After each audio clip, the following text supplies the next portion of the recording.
Okay, welcome to week 6. We are the Literary Gems, and we're going to be sharing our books for emerging bilinguals. Okay, so I will go first. Let me share my screen. Oops. Okay, so my book is Me Gusta Como Soy, I Like Myself. I'll just play a couple minutes of it. Me gusta como soy. Me encanta mi personalidad. I like myself. I'm glad I'm me. No quisiera ser como nadie más. There's no one else I'd rather be.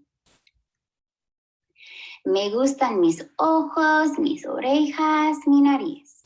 Me gustan mis dedos de la mano y de los pies. I like my eyes, my ears, my nose. I like my fingers and my toes. Me gusta ser traviesa. Me gusta ser tranquila. Me gusta ser distinta y también ser la misma.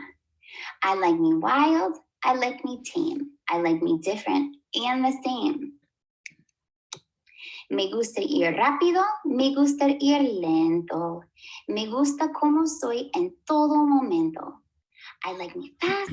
Okay, I'll just pause it there because I think it's been like a minute. But I picked this book. So sadly, the only language I know other than English is Spanish. So if I knew a different language, I would have picked another one. But I like how it has both English and Spanish, and she's just not ignoring one, like having like someone follow along. So she's reading both of them. And a little bit later towards the video, she like struggles on some words, but she still keeps going. And I also like the theme for it, that it's like just love yourself for who you are, which I think is like a really good theme to show kids. But I feel that with like my group of students, if there's someone else who knows like a different language that I don't know, like I would still look for these type of books just so they have like a representation in the class and they're also able to follow along. But I would just still read aloud since I don't know anything else but Spanish and English. But yeah, and then they're able to like read the Spanish part and then try the English part themselves. Well, I feel like it doesn't translate that well. Like the sign says, me gusta ir rápido, I like me fast, which I feel like I would translate it different. So it's not like a literal translation, but it's still a good book. So I would, yeah, that's why I picked this one. I like that. I think that's cute. And I think that's a great message too. Yeah, I like the second page before this one where it was showing like the eyes, the ears, the nose and stuff. So like you can ask them to like point like which one's your ears, which one's your nose to kind of see like where their understanding is too. So that's kind of cool. Yeah, she did a really good job gesturing for both languages too, because it's beneficial for all readers. Yeah, I think it will really help like English learners or students that speak English learn Spanish a little bit. So I think it's great if there's 2 languages. Yeah, I like that. Okay, I'll stop sharing. Great. I'll share mine.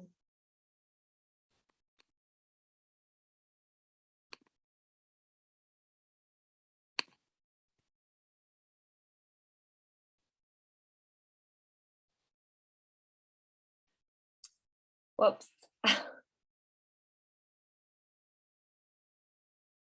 Okay, can you see this?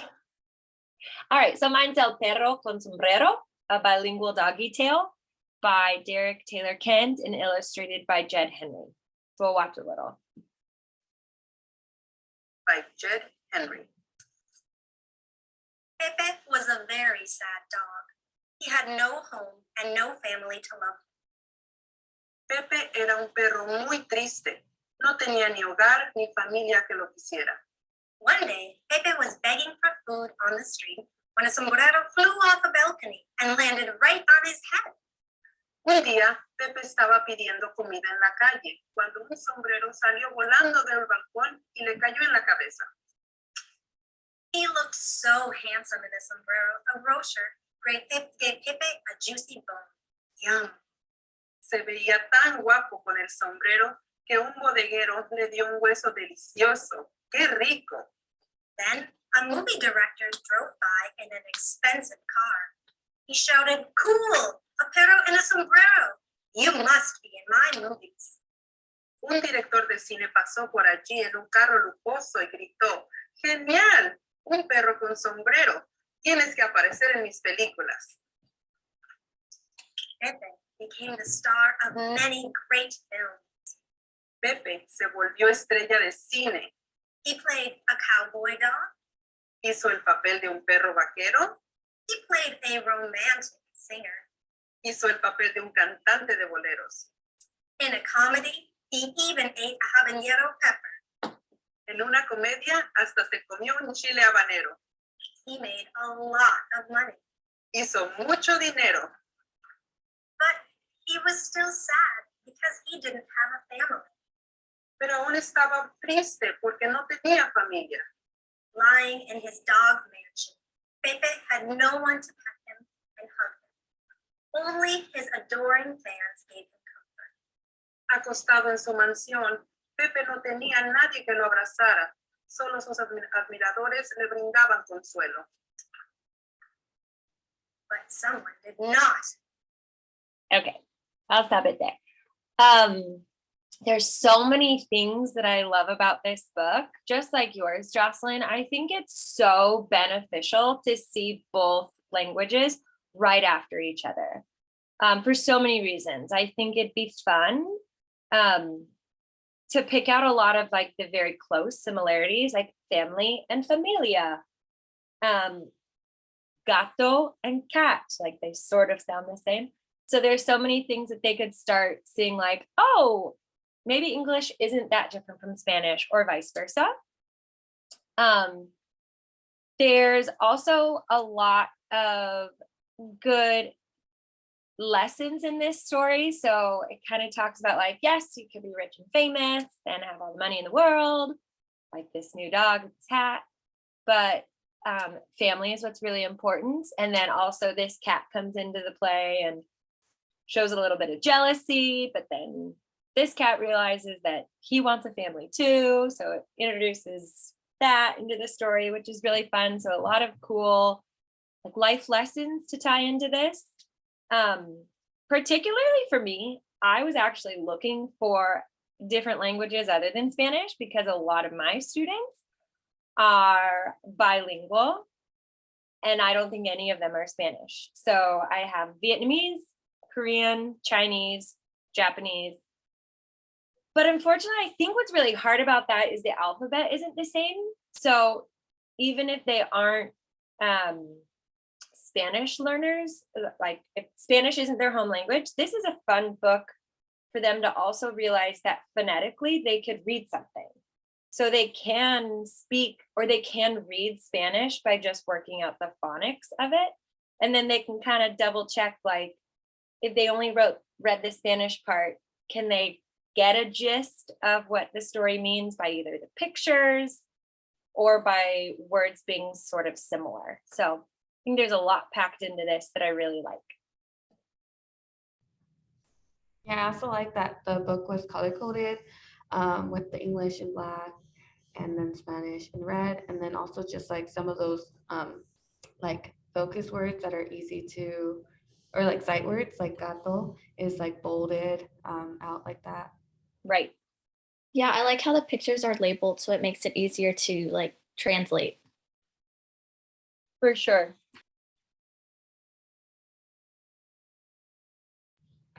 All right, let me share my screen.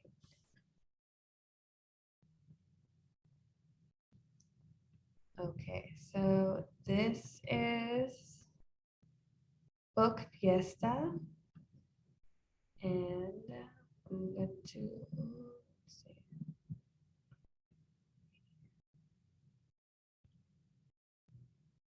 This is by Pat Mora and then illustrated by Rafael Lopez. Okay.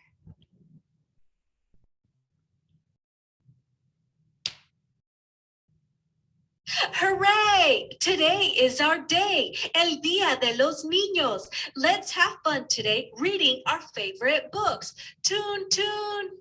¡Viva! Hoy es nuestro día, el Día de los Niños. Nos vamos a divertir con nuestros libros favoritos. ¡Tun, tun! Children's Day, Book Day. El Día de los Niños, el Día de los Libros. We read in English and Spanish, in Chinese and Navajo too. We read by ourselves, we read with a friend. Leemos en inglés y en español, en chino y en navajo también. Leemos solitos o con un amigo. And we read at the library too. Tun, tun. Y leemos en la biblioteca también. Tun, tun. Library, biblioteca. Today, April 30th, is el Día de los Niños. Our families tell us stories while we listen and play. Nuestras familias nos cuentan cuentos mientras escuchamos y jugamos. We read libros together in cars and planes and trains. Leemos libros juntos en autos, aviones y trenes.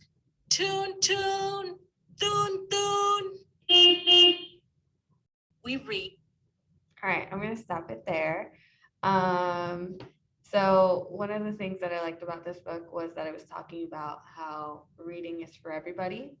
And you can read by yourself, you can read with a friend, you can, hear stories from your families and loved ones, and that any place is a place to read.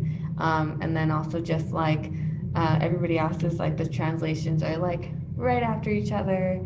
And I just love the graphics in the book. I thought they were really, really very vibrant colors. I really appreciated it. Started blending the English and the Spanish together. When she was reading the English part, it said we read libros. So kind of getting you comfortable with saying them interchangeably. That was like a fun play on the language. And the graphics are amazing. Yeah, this was so cute. I was going to say, I love the illustrations in this one. Right. I like how it's very like upbeat. Like it really like woke me up. The beginning when it popped out, I was like, oh, okay. Dun, dun. That was my favorite part. Also really cute for the kids to say that.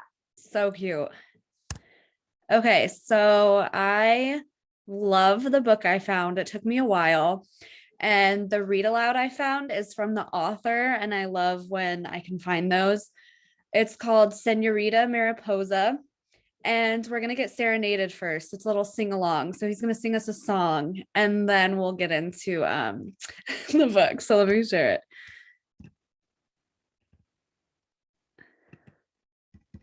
Hello. Okay. It's so cute.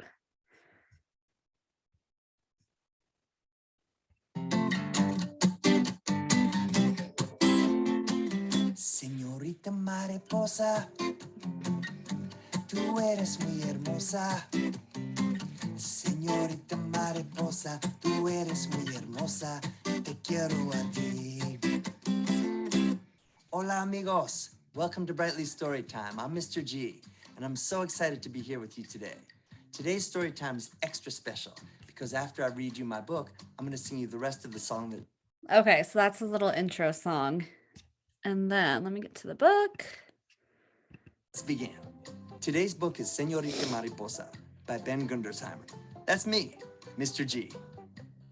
Little butterfly, you just caught my eye.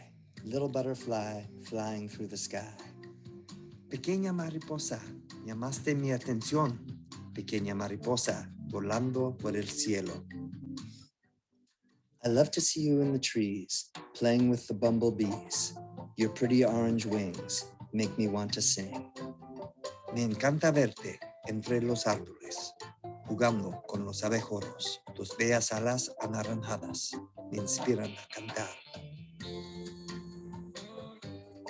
Señorita mariposa, tú eres muy hermosa. Señorita mariposa, Tú eres muy poderosa. Te quiero a ti. Little butterfly, you're so beautiful.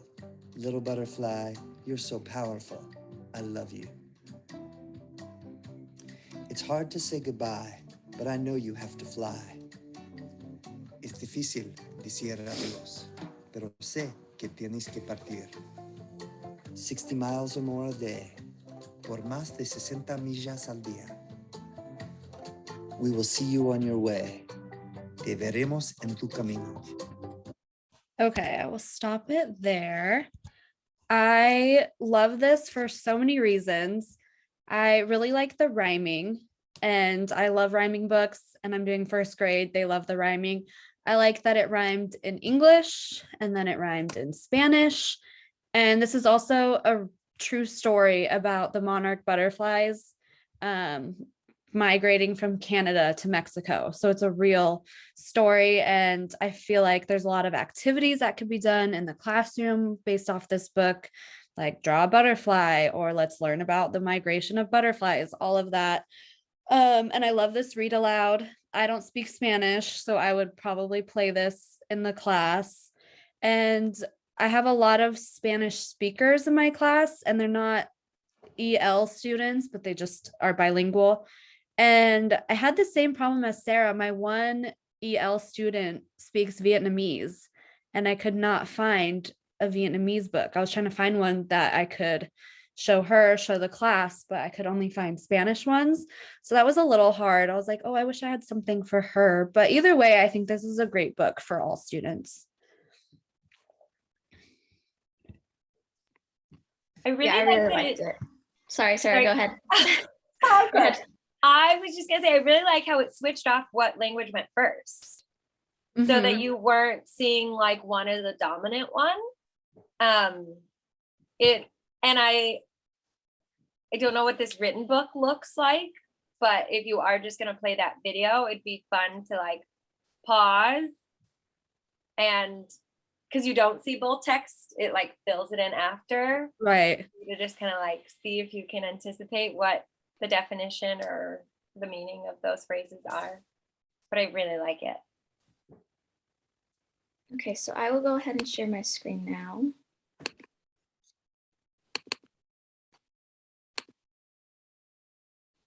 Okay, so my book is called When I Am by Gladys Rosa Mendoza. Gladys, sorry if I messed up her name, but here we go. When I am happy, I smile. Cuando estoy feliz, sonrío. When I am sad, I hug my bear. Cuando estoy triste, abrazo a mi osito. When I am tired, I take a nap. Cuando estoy cansada, tomo una siesta. When I am angry, I stomp my feet. Cuando estoy enfadado, piso fuerte con los pies.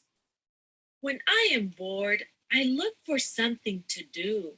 Cuando estoy aburrido, busco algo que hacer.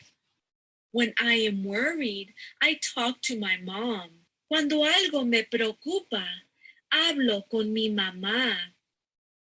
When I am frightened, I hold on to my dad. Cuando tengo miedo, me agarro a mi papá. Okay, so I'm going to go ahead and stop it there. I really like this book, how it uses simple language for students who are learning English. And just like all of you, I also really like how it reads it in English and then translates in Spanish. And I think this helps support emergent bilinguals and translates to students who speak Spanish, and they can follow along in English. And then, as I said for Sarah, like the students that speak English can follow along in Spanish. So that's what I really like about this book.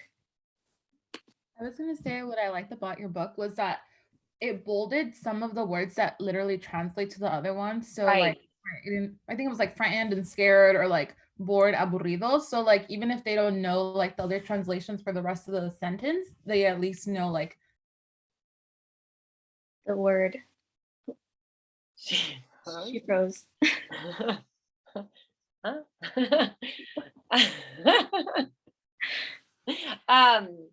I think was also really nice about she's back. You froze.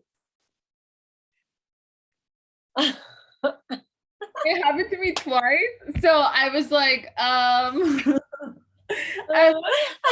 what to do. I was like, did you guys hear what I said or not? I'm sorry. We heard.